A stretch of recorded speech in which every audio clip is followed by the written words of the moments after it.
2011 one day ప్రపంచ కప్లో భారత్ విజేతగా నిలిస్తే నగ్నంగా తిరుగుతానని సంచలన ప్రకటన చేసిన బాలీవుడ్ నటి పూనం పాండే మృతి చెందారు.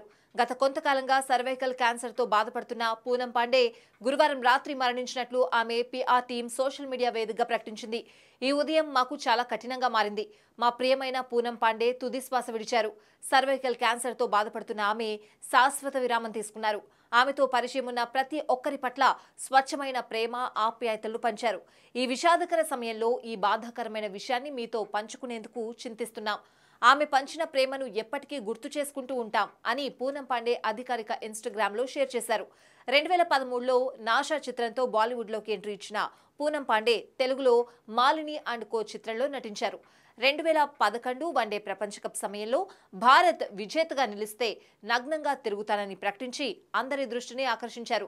మహేంద్ర సింగ్ ధోని సారథ్యంలోని టీమిండియా విజేతగా నిలబడడంతో పూనం పాండే తన మాటను నిలబెట్టుకుంటూ నగ్న ఫోటోను సోషల్ మీడియా వేదికగా షేర్ చేశారు. సినిమాల కంటే వివాదాస్పద వ్యాఖ్యలతోనే ఆమె వార్తలో నిలిచారు.